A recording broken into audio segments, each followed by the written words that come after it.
बड़ी महिमामयी इस महाभागवत की बात है। सुधन्वा जी, ये एक चंपापुरी नाम का राज्य था। वहां के राजा हंसध्वज जी थे, उनके पुत्र थे श्री सुधन्वा जी। परम धार्मिक, धर्मपूर्वक राज्य का शासन करना और प्रभु की भक्ति में रत रहना और योद्धाओं में सर्वश्रेष्ठ वृत्ति रखना, ये हंसध्वज राजा का प्रभाव। पूरी प्रजा को अपने पुत्र की तरह पालन करना। राजा पूरे देश का पिता है और प्रजा पुत्रवत राजा के द्वारा पोषित होती है। जो प्रभु का भजन करते हैं, ये न समझा जाए कि वो गरीब ही लोग भजन करते हैं, भिखारी लोग भजन करते हैं, ऐसा नहीं। ये प्रभु का भजन जो करते हैं वो गरीब नहीं है, जो प्रभु का भजन नहीं करते वो गरीब है, क्योंकि अंतिम समय उनके पास कुछ नहीं रहता, तो हुए ना निर्धन। और जो भजन करते हैं वो माला माल होकर के यहां से जाते। परम धन राधा नाम, खूब जमा है राधा नाम, अब उनको आनंद ही आनंद प्राप्त होगा। तो ये उस समय की बात है जब महाराज युधिष्ठिर अश्वमेध यज्ञ कर रहे थे। प्रद्युम्न, सात्विकी आदि असंख्यों महारथी योद्धा द्वारिका से सहयोग के लिए आए हुए थे। घोड़ा छोड़ा जाता है, जिस राज्य से घोड़ा जाता है तो घोड़े का पूजन करके नमस्कार कर लिया तो मतलब वो राजाधीन है, और अगर घोड़े को पकड़ लिया तो मतलब युद्ध होगा, तब आगे बढ़ा जाएगा। जे ही गुप्तचरों ने हंसध्वज राजा को समाचार दिया कि महाराज युधिष्ठिर का अश्वमेध यज्ञ का घोड़ा आपकी राज्य सीमा में प्रवेश कर चुका है, उनको बहुत आनंद हुआ। अहो भाग्य, जिनकी हम आराधना कर रहे थे भगवान जरूर दर्शन देंगे, क्योंकि ये पांडवजन महाभागवत हैं और इनको जरा भी कोई कष्ट देना चाहे तो भगवान व्याकुल होकर उपस्थित हो जाते हैं। गुप्तचरों से पूछा कि क्या भगवान श्री कृष्ण भी हैं? बोले उनके तो दर्शन नहीं हुए, पर हां द्वारिका की सेना भी उपस्थित है, तो उनका दर्शन जरूरी है। वैसे अगर वो होते तो घोड़े का पूजन करते और प्रभु के दर्शन कर लेते, पर प्रभु नहीं है तो अब दूसरा उपाय करना पड़ेगा दर्शन के लिए। आदेश किया महाराज युधिष्ठिर के इस अश्वमेध को पकड़ लिया जाए। पकड़ लिया गया। जे ही पकड़ा गया तो अब इतने महान महान महारथी, साथ में अर्जुन जी भी हैं, सात्विकी जी हैं, प्रद्युम्न जी, बड़े बड़े महारथी। हर्षपूर्वक युद्ध का जयघोष किया गया। हंसध्वज जी ने आदेश कर दिया तत्काल सेना उपस्थित हो। अगर तनिक भी विलंब किया गया तो खौलते हुए कड़ाह में उसे डाल दिया जाएगा। नगाड़े की ध्वनि पूरी होते होते पूरी सेना नगर के बाहर आ जानी चाहिए। ऐसा सावधान भी रहते हैं सैनिक, कभी भी राजा का आदेश हो जाए। स्वयं बड़े गजराज पर चढ़कर हंसध्वज भगवान श्री कृष्ण को प्रणाम करके मानसिक और अर्जुन से युद्ध करने के लिए आगे बढ़े। पूरे सैनिक सब तत्काल तैयार हुए, क्योंकि राजा की आज्ञा थी अगर विलंब हुए तो खौलते हुए तेल के कड़ाह में डाल दिया जाएगा। सब ठीक समय पर उपस्थित हो गए। वहां एक भयंकर अग्नि के उसमें बड़ा कड़ाह रख करके तेल खोलाया गया, कोई विलंब ना हो, अगर होगा तो डाल दिया जाएगा। जितने भी वीर योद्धा थे सब उपस्थित हो गए, लेकिन राजा के पुत्र जो सुधन्वा जी थे ये बड़े भगवान के नाम जापक भक्त थे, हर समय नाम जप करते रहते थे। जे ही आज्ञा हुई, अस्त्र शस्त्रों से सुसज्जित हुए। पहले तो माताजी के पास गए, उनको प्रणाम किया और कहा, मां, आज हमारे जीवन का परम लाभ उपस्थित हुआ है, क्योंकि आज मुझे अर्जुन से युद्ध करना है। वो भगवान के परम प्रेमी भक्त हैं। आज युद्ध कौशल के द्वारा उनको मैं तृप्त करूंगा, और ऐसा तृप्त करूंगा, उनको ऐसे व्याकुल करूंगा कि उनके सारथी का हमारे ऊपर नजर पड़े और कृपा दृष्टि पड़े। उनको आना पड़ेगा, पर हो सकता है हम वापस ना आए। इसलिए आपसे आशीर्वाद मांगते हैं कि मेरे मन की जो कामना है कि अर्जुन को तृप्त करूं और भगवान का साक्षात्कार करूं, वो पूर्ण हो। इसके बाद माताजी को प्रणाम करने के बाद जब आगे बढ़ने लगे तो माताजी ने कहा, बेटा, बड़े बड़े ऋषि मुनि जिन भगवान श्री कृष्ण का रात दिन ध्यान और गुणगान करते हैं, मुझे तो उनका दर्शन होना संभव लगता है। पर जब तुम अर्जुन को पीठ नहीं दिखाओगे तो जरूर उपस्थित होंगे, और जब तुम श्री कृष्ण का दर्शन कर लोगे तो मुझे श्री कृष्ण का धाम मिल जाएगा। क्योंकि शास्त्रों में लिखा है, जो भगवत साक्षात्कार कर लेता है तो 21 पीढ़ियां भगवत धाम को जाती है। तो मैं तो नहीं देख पाऊंगी, पर भगवान के धाम को जाऊंगी, पर पीठ मत दिखाना। जाओ, हमारा आशीर्वाद है, विजयी हो। विजयी, तुम्हारे मन में जो कामना है उसकी पूर्ति हो। सुधनवा जी भी निकले तो उनकी बहन जी आई, तिलक लगाया, आरती की, विजय की कामना की। आगे बढ़े तो अभी कुछ ही समय पहले ब्याह हुआ था। प्रभावती नाम की पातिव्रत धर्म से युक्त पत्नी थी। मुस्कुराती हुई सामने आई और सुधनवा की पूजा की और कहा, स्वामी, मुझे पता है आज आप कहां जा रहे हो, महाबली महारथी अर्जुन से युद्ध करने। मैं जानती हूं कि जहां तुम जा रहे हो वहां से वापस आना असंभव है, जानती हूं, पर इतनी तो कृपा कर दो कि आपको जलांजलि देने वाला कोई होना चाहिए। अभी कुछ ही समय पहले ब्याह हुआ था। सुधनवा ने कहा, तुम धैर्य रखो, श्री कृष्ण के बल से मैं अर्जुन को परास्त करके शीघ्र ही वापस आऊंगा। प्रभावती ने कहा, नाथ, आज तक हमने ऐसा नहीं सुना कि जो श्री कृष्ण से मिलने के लिए गए हों फिर वापस लौटे हों। शास्त्र प्रमाण है, बड़ी गूढ़ बात कही। जो श्री कृष्ण से मिलने गए हों और वापस लौटे हों, ऐसा आज तक प्रमाण नहीं मिला। तो वापस लौटने की तो हम आशा ही नहीं रखेंगी। बस हमारी एक कामना है कि आपको जलांजलि देने वाला कोई होना चाहिए। तो शास्त्र सम्मत बात थी। वहां कड़ाह में तेल खोल रहा है, सब आ चुके, लेकिन राजकुमार नहीं आए। राजा को बहुत कष्ट हुआ कि सब आज्ञा के पालन में, और सुधनवा मेरी आज्ञा का उल्लंघन कर रहा है, क्योंकि अब वो जलांजलि देने के लिए पुत्र की कामना से युक्त होकर के अपनी पत्नी की भाव को पूर्ण किया।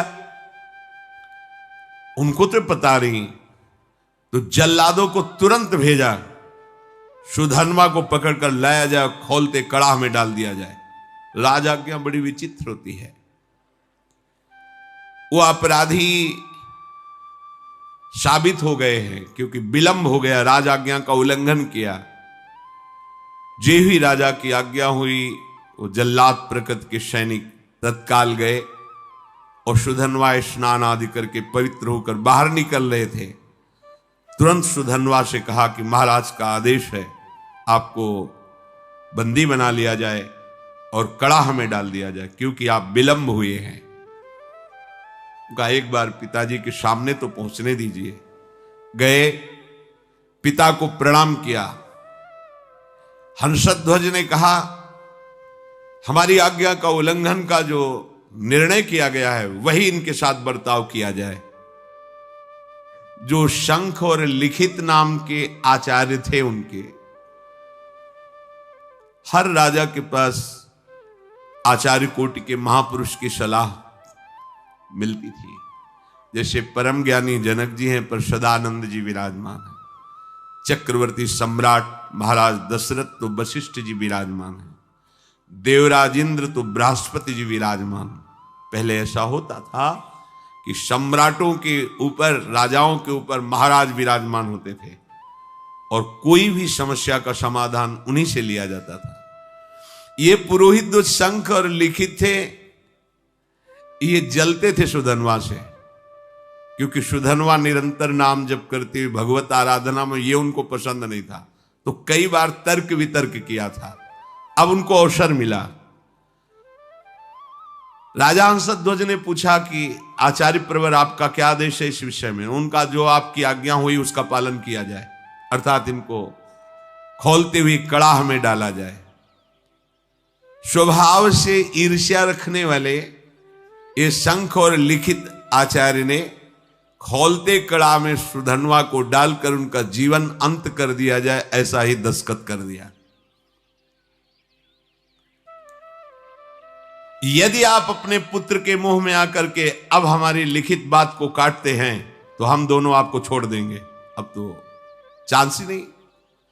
हंसध्वज ने तत्काल सैनिकों को आदेश किया, उठा करके डाल दो इनको खोलते हुए कड़ाह में। मंत्री समझाने की चेष्टा करे तो पुरोहित खिलाफ है। मंत्री के हृदय में भी बड़ा। सुधनवा जी ने जो ही देखा कि मेरी कामना तो नष्ट हो गई।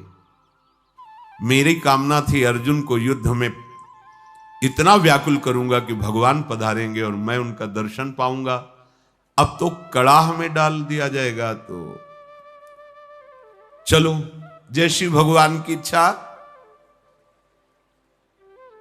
कड़ाह में जे ही डालने को सुधनवा ने कहा, हे गोविंद, हे मुकुंद, हे हरे, मुझे मरने का तो दुख है नहीं, क्योंकि मरने के लिए निकला ही हूं, पर मैं मरने के पहले आपका दर्शन चाहता था, आपकी दृष्टि में दृष्टि मिलाना चाहता था।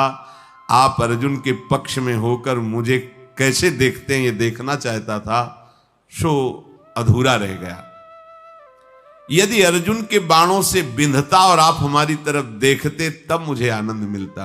ये कायरों की तरह मृत्यु होगी कि कड़ाह में डाल करके। प्रभु, यदि आप हम पर कृपा करते हैं तो मुझे जो कामना है उसकी पूर्ति होनी चाहिए। मरना तो है ही, पर ऐसे नहीं, ललकार करके अर्जुन को व्याकुल करके मरने की इच्छा है। युद्ध स्थल में अपने पराक्रम को दिखाते हुए बाणों से आपकी पूजा करूंगा, फिर प्राण त्यागूंगा तो मुझे संतोष होगा। गांडीव धनुष से छूटे हुए बाण जब हमारे हृदय को बेधेंगे तो मुझे आनंद प्राप्त होगा। श्री कृष्ण श्री कृष्ण श्री कृष्ण श्री कृष्ण। मुख से अनवरत तो चलता ही रहता था। उठाया गया और कड़ाह में छोड़ दे, खोलता हुआ तेल। काफी देर वो आनंद से उसी कड़ाह में बैठे रहे। आसपास तेल खोल रहा है, रोम भी नहीं जल रहा, क्योंकि अग्नि में जो दाहिका शक्ति है वो श्री कृष्ण के द्वारा दी गई है, और जिसके मुख में श्री कृष्ण है, जो श्री कृष्ण के आश्रित है, तो दाहिका शक्ति उसको कैसे जला सकती है? जैसे जल में प्रफुल्लित कमल खिला रहता है, ऐसे मुख प्रसन्न श्री कृष्ण श्री कृष्ण श्री कृष्ण। अब सबको बड़ा आश्चर्य हुआ। तेल बुद बुद बुद बुद खोल रहा है, ये भी नहीं है कि वो शांत हो, और वो प्रसन्न मुद्रा में श्री कृष्ण श्री कृष्ण। ये नाम का बहुत चमत्कार है, अपने लोग उसे समझ नहीं पा रहे हैं। राजा हंसध्वज ने अपने पुरोहित शंख और लिखित से कहा, ये क्या हो रहा है? ये जल क्यों नहीं रहा है? पुरोहित जी विचार करके सोचते, आग तो जल रही। क्या तेल ये ऐसे ही खोल रहा है, इसमें गर्मी नहीं है? तो एक नारियल फल ऐसे वो कड़ाह में डाला, जी भी डाला, और इतना गर्म तेल था, फटाक से फटा। और लिखित और शंख दोनों आचार्य थे, उनकी खोपड़ी में लगा जाके, और उनकी खोपड़ी में फफोले पड़ गए, उसकी बूंदे पड़ने। वो महाराज ये तो बिल्कुल आग है इस समय तेल। निश्चित है कि सुधनवा श्री कृष्ण नाम के बल पर है, इसलिए आग इसे नहीं जला सकती। अब पुरोहित को विरोध करने का कोई भी अवसर नहीं। वहां के लोगों ने सुधनवा जी कोई औषधि का प्रयोग किए हुए हैं क्या, जो तेल का प्रभाव नहीं पड़ रहा? वहां बड़े बड़े आयुर्वेदाचार्य भी थे, कहा नहीं, इस ऐसी स्थिति में कोई औषधि काम नहीं करती। इसका मतलब है कि ये जो कृष्ण कृष्ण बोल रहे हैं इसी का प्रभाव है। यही तो मित्रजन पूछते थे प्रहलाद जी से कि तुम्हारे ऊपर बड़े बड़े काले सांप छोड़े जा रहे हैं और तुम्हें काटते नहीं, तुम्हें पहाड़ से दबाया जा रहा है, अग्नि से जलाया जा रहा है, जल में डुबोया जा रहा है, बड़े बड़े नुकीले शस्त्रों से काटा जा रहा है, पर तुम्हारी त्वचा ही नहीं कटती, ऐसा क्या है तुम में? तो उन्होंने कहा मैं हर समय हरि हरि श्री हरि ऐसा बोलता हूं, तो मुझे लगता है कि मेरे हरि मुझे ऐसे लिए हुए तो ना कोई आग, ना कोई अस्त्र शस्त्र, ना कोई मुझे दुख, कोई छू ही नहीं पा रहा है, क्योंकि मेरे हरि मुझे गोद में लिए हुए हैं और ऐसे किए हुए हैं। नाम का बहुत बड़ा, ऐसा ना समझो कि ये उनके ऊपर प्रभाव था, आपके ऊपर नहीं। आप वैसे ही जपिए, देखिए प्रभाव। अब पुरोहित जो लिखित और शंख जी थी, उन्होंने कहा धिक्कार है मुझे, मैं अपने शास्त्र ज्ञान के गर्व में होकर भगवान की भक्ति का तिरस्कार करता था, आज मैंने देख लिया सुधनवा की भक्ति का प्रभाव। और वो दोनों ऐसा सोच ही रहे थे कि फिर जो परिजन थे सुधनवा को बाहर नहीं, कुछ नहीं, बस जैसे और तेल से चिकनाहट हो गई हो बस। अब वो दोनों शर्मा करके आचार्य खुद कड़ाहे पे कूद गए। धिक्कार हमारे जीवन को, ऐसे भक्त का विरोध करते थे। सुधनवा जी ने श्री कृष्ण श्री कृष्ण श्री कृष्ण, कूदने में तो थोड़ा जलन सी, पर तुरंत शीतल हो गया। आचार्य थे, चरणों में पड़ गए सुधनवा के। कौन ऐसा है जो नाम जापक के चरणों में अपना भाव समर्पित कर दे? नाम की बड़ी महिमा है। सुधनवा के आचार्य थे लिखित शंख, उन्होंने छाती से लगा के कहा, प्रिय राजकुमार, आज मुझे तेरी कृपा से समझ में आया कि भगवान के नाम में जो शक्ति है वो किसी और कहीं साधन में नहीं है। पुरुष सिंह, आज तुम्हारे स्पर्श से मैं पावन हो गया, क्योंकि तुम भगवान नाम जप करते हो। अब पता चल गया कि मैं तुम्हारा उद्धार नहीं करूंगा, तुम मेरा उद्धार कर दोगे। आचार्य अपने शिष्य से कह रहे हैं, वीरवर जाओ, सम्रांगण में तुम्हारी कामना की पूर्ति हो। सुधनवा पिता को प्रणाम किया। पिता ने कहा, आज हमारे सेनापतित्व का पद सुधनवा लेंगे। अब युद्ध प्रारंभ हुआ। सुधनवा कब प्रत्यंचा चढ़ाई और बाण छोड़ा, बड़े बड़े सैनिक देख ही नहीं पा रहे थे। लोगों को यह भ्रम रहता है कि हम नाम जप करेंगे तो स्कूल में पढ़ाई में विघ्न पड़ेगा, हमारे कामकाज में विघ्न पड़े, ऐसा मत सोचिए।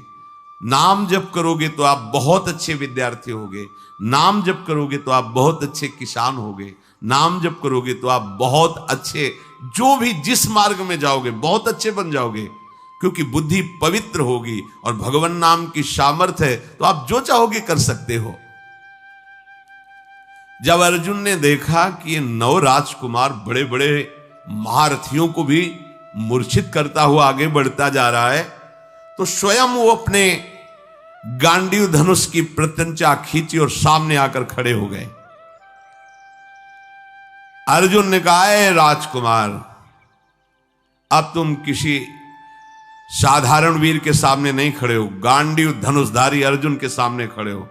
जितनी सामर्थ्य हो अब हमसे तुम युद्ध करके दिखाओ। सुधन्वा ने निर्भयता पूर्वक हंसकर कहा, हे पार्थ, आपने बहुत सी लड़ाइयां लड़ी और विजय को प्राप्त हुए हैं, पर उसका तुम कारण नहीं जानते हो कि तुम विजय में क्यों प्राप्त हुए हो। क्योंकि तुम्हारे सारथी श्री कृष्ण थे।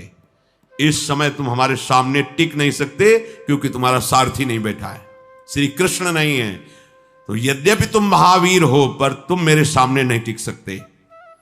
तुम्हें सलाह देता हूं, अगर मेरे पर विजय प्राप्त करनी तो अपने सारथी की याद करो, नहीं तो तुम्हारी सामर्थ्य नहीं है, ये गांडीव धनुष के निकले हुए बाणों की सामर्थ्य नहीं कि मुझे परास्त कर सके।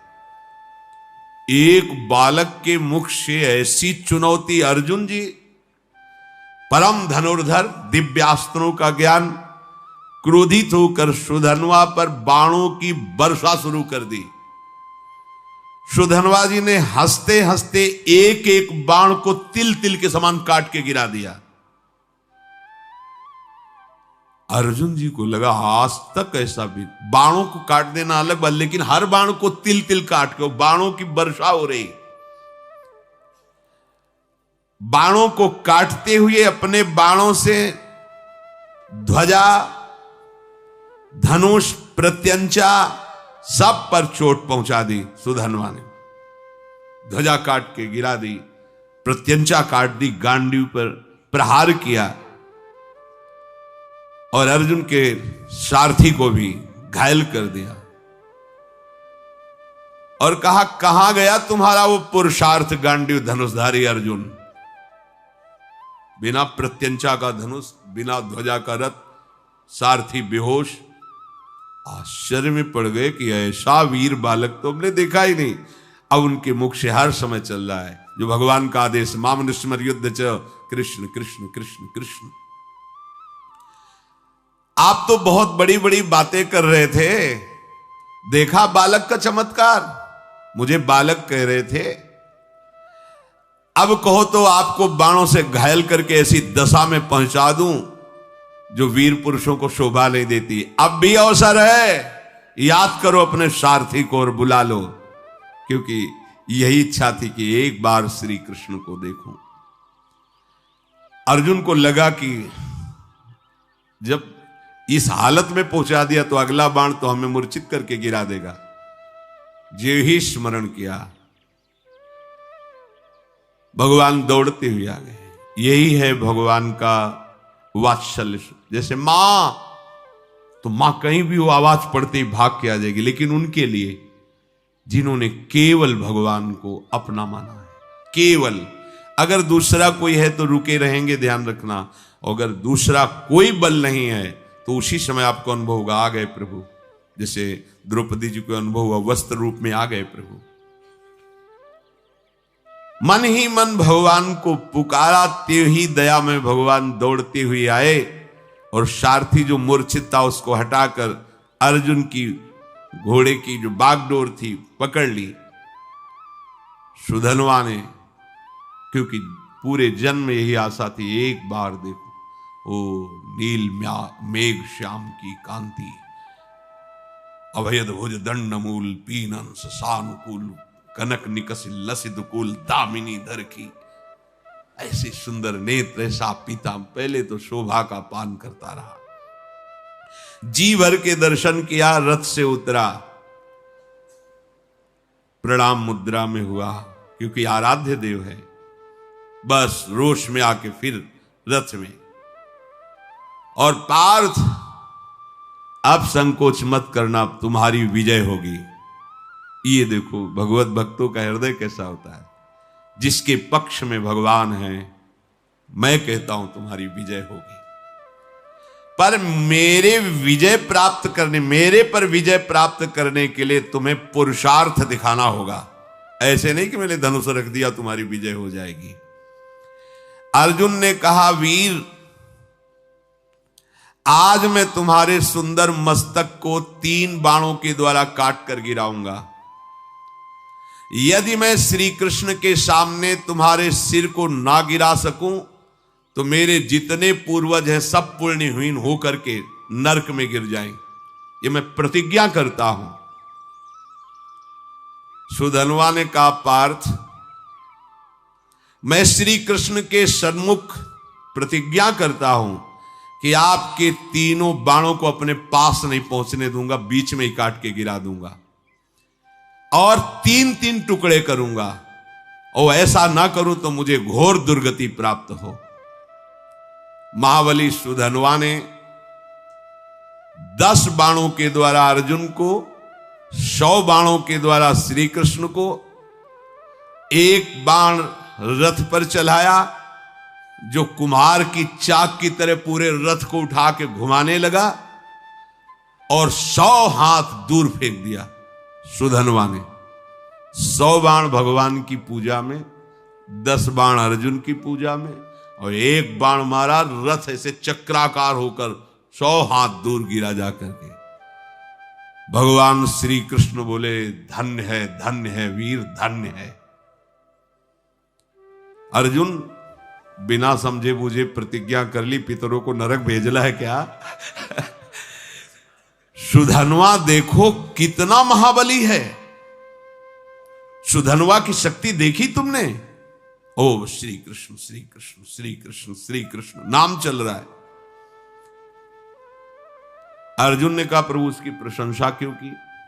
बोले, जानते हो समस्त ब्रह्मांडों का भार लिए हुए मैं बैठा हूं, मुझे सहित तेरे सहित 100 कदम पीछे फेंक दिया।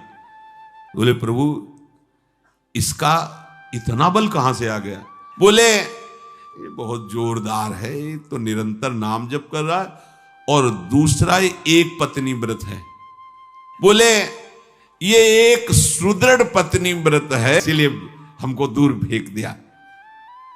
अर्जुन ने भगवान से कहा, इस समय विनोद का समय नहीं है, इस समय तो हमारी हार हो रही आपके बैठने पर भी। अब दिव्यास्त्र का संधान किया, काल को विराजमान किया बाण पे, संधान करके श्री कृष्णचंद्र ने कहा, गोवर्धन पर्वत उठाकर जो गोप गौओं की रक्षा की, उससे प्राप्त पुण्य मैं इस बाण पर विराजमान करता हूं। सुधन्वा से कहा, बचो ये काल का बाण है। सुधन्वा ने कहा, हमारे पास श्री कृष्ण नाम है जो काल का भी महाकाल है। देख लो, एक तरफ भगवान है, एक तरफ नाम है। ये देखो, उन्हीं का नाम है, एक तरफ भगवान, एक तरफ भगवान का नाम। सुधन्वा ने जोर से उच्चारण किया, जय श्री कृष्ण, संधान किया, बाण के टुकड़े टुकड़े कर दिए। नाम का अद्भुत प्रभाव, टुकड़े टुकड़े कर दिए, और जोर जोर से जय श्री कृष्ण जय श्री कृष्ण जय श्री कृष्ण मंगलमय नामों का जोर जोर से उच्चारण। त्रैलोक्य के ऋषि मुनियों में हाहाकार मच गया। भगवान ने गिरिराज उठाने का पूरा पुण्य लगा दिया, और अर्जुन ने काल का संधान किया बाण पे, काल की भी चाल नहीं। ये नाम का प्रभाव देखो। भगवान ने अर्जुन से कहा, तुरंत दूसरा बाण निकालो, दिव्यास्त्र तो बढ़ता चला जा रहा है। भगवान ने उस बाण में अपनी बहुत सी शक्तियों का संधान किया। सुधन्वा से कहा, अब जीत के दिखाओ। देखो भगवान क्या करे, समझ रहे हो? मेरे नाम के आगे मेरे पुण्य और सुकृत और शक्तियां भी काम नहीं करती, इसीलिए नाम के अधीन भगवान हो जाते हैं। सुमिर पवन सुत पावन नामू, अपने बस करी राखे रामू। इस रहस्य को समझो। सुधन्वा ने कहा, अर्जुन अब मेरी प्रतिज्ञा सुनो, यदि मैं इस बाण को टुकड़े टुकड़े न कर दूं तो अरुंधति सहित महर्षि वशिष्ठ की ब्रह्म ऋषि की हत्या का पाप मुझे तुरंत लगे। सुधन्वा ने तुरंत गोविंद कृष्णो बाण मारा। प्रबल पुरुषार्थ से चलाया हुआ अर्जुन का भगवान की शक्ति से संपन्न बाण 5 टुकड़े हो गए। भगवान ने कहा, ये भी गया। ब्रह्म इतना बड़ा शक्ति संधान किया, अर्जुन उदास होने लगे। प्रभु अब क्या होगा, तुम्हारी शक्ति भी इसमें थी, सब क्या। यही समझो, रहस्य समझो, भक्तों ने यही रहस्य समझा है। भगवान की भी रक्षा भगवान के नामों से यशोदा मैया और सब गोपियों ने की, बाल गोविंद की लीला में पढ़ के। अरे नाम इतना बड़ा है कि कहां लगी नाम बड़ाई, राम न सकई नाम गुण गाई। तभी तो संत जन छाती चौड़ी करके घूमते हैं, राधा राधा राधा। हमारे पास राधा नाम, हमारे पास कृष्ण नाम, गोविंद नाम है, मतलब प्रभु हमारे अधीन है। भगवान देखा कि अर्जुन निरुत्साहित हो रहे हैं, तो 5 जन शंख को लिया और 5 शंख का नाद जो है ना, वो उत्साह वर्धन करने वाला होता है। 5 जन शंख बजाया और अर्जुन से कहा अब बाण संधान करो। महामनस्वी अर्जुन ने तीसरा बाण हाथ में लिया और भगवान ने कहा कि जब मैं राम अवतार में राम जी बना था तो एक पत्नी व्रत रहा हूं, उसमें तो राम जी बहुत मर्यादा पुरुषोत्तम अवतार भगवान का, ये प्रेमावतार है, वो मर्यादा पुरुषोत्तम यही प्रभु है। मैं उस सुकृत को इस बाण पर विराजमान करता हूं। फिर ब्रह्मा जी को आदेश किया पिछले भाग पर विराजमान हो, और काल को दोबारा आदेश किया अग्रभाग पर प्रतिष्ठित हो। और प्रभु ने कहा चलाओ बाण। ब्रह्मा जी, काल जी और वो पुण्य सुकृत रामावतार का एक सुधनवा प्रभु की तरफ देखा और मुस्कुराया। बड़ा प्रेममय प्रसंग है। अर्जुन से बोला अब भी संशय है तुम्हें, तुम्हारे विजय के लिए क्या कर रहे हैं देख रहे हो, तुम्हें संशय, भला कोई प्रतिज्ञा करो अब तुम इस बाण के बचाने के लिए। अर्जुन ने कहा वीरवर, यदि तुम्हारा मुकुट सहित मस्तक में काट के ना गिरा दूं तो भगवान श्री हरि और भगवान शंकर में भेद करने से, निंदा करने से जो पाप लगता है वो मुझे अभी लगे। सुधनवा ने कहा मैं इस बाण को अगर काट ना दूं तो काशी में मणिकर्णिका तीर्थ में भगवान शिव जी को पैर मारने से जो पाप लगता है, शिव विग्रह पर पैर, वो मुझे पाप अभी लगे। दोनों भगवत भक्त है और इतनी बड़ी बड़ी प्रतिज्ञा। सुधनवा ने भगवान श्री कृष्ण की तरफ देखा और कहा जय श्री कृष्ण, जय श्री कृष्ण। अर्जुन उस बाण को संधान किया। सुधनवा ने उस प्रभावशाली बाण को कृष्ण कृष्ण कहते हुए काट दिया। हाहाकार मच गया। इस बाण को तो कोई काट ही नहीं सकता था क्योंकि इतनी महिमा से युक्त हो गया था। अब कटा हुआ बाण का अग्रभाग सुधनवा के मस्तक को काट करके गिरा दिया। बाण तो काट दिया पर कटा हुआ अग्रभाग बाण का जाकर सुधनवा के मस्तक को काट कर गिरा दिया। आश्चर्य की बात कि सुधनवा के कटे हुए मस्तक से भी निकल रहा था जय श्री कृष्ण, जय श्री कृष्ण, जय श्री कृष्ण। महाभागवत सुधनवा जी के कटे हुए सर से निकल रहा था जय श्री कृष्ण, श्री कृष्ण, श्री कृष्ण। भगवान श्री कृष्णचंद्र जी उतरे और अपने कर कमल से उसके सर को उठाया और हृदय से लगाया। ये तो बाहरी लीला थी। इतने में सुधनवा के जो शरीर से ज्योति निकली थी भगवान की परिक्रमा करके भगवान में लीन हो गई। श्री कृष्णचंद्र जी ने सुधनवा के पिता से कहा ऐसा भक्त अभूतपूर्व है, शायद ऐसा न हुआ है, न ऐसा आगे होगा। जैसा तुम्हारा पुत्र मेरा भक्त था, वो तो मेरे दिव्य धाम में गया। शोक मत करना, विलाप मत करना, रोना मत, क्योंकि रोने लायक नहीं है। रोने लायक संसारी जन होते हैं जो प्रभु से विमुख जीवन व्यतीत करते हैं। जो प्रभु में जीवन व्यतीत करते हैं वहां तो उत्साह मनाया जाता है, क्योंकि वो धाम गया, नरक तो गया नहीं कि रोए। धाम गया तो खूब नाम कीर्तन किया जाता है। भक्तों को अभय देने वाले प्रभु श्री हरि के नाम की अपार महिमा है। इसलिए भगवान कह रहे अनन्य हो करके सततम कीर्तयन्तम, निरंतर मेरा, इससे बड़ा कोई लाभ नहीं। क्या चाहिए, जो चाहिए सब प्राप्त हो जाएगा। आप जैसे भी बने, भाव से कुभाव से, श्रद्धा ना हो तो भी जो नाम आपको प्रिय लगे, सब हमारे प्रभु के नाम है, उनके नाम का खूब जप करो, कीर्तन करो, सुखी हो जाओगे, आनंदित हो जाओगे। भगवान उनकी ही रक्षा नहीं करते, हम सबकी रक्षा करेंगे। पर जब हम अहंकार से युक्त होकर, तो फिर भगवान अहंकारी की रक्षा नहीं करते। जो भगवान का आश्रय लेकर नाम जप करता है, भगवान उसकी निश्चित रक्षा करते हैं।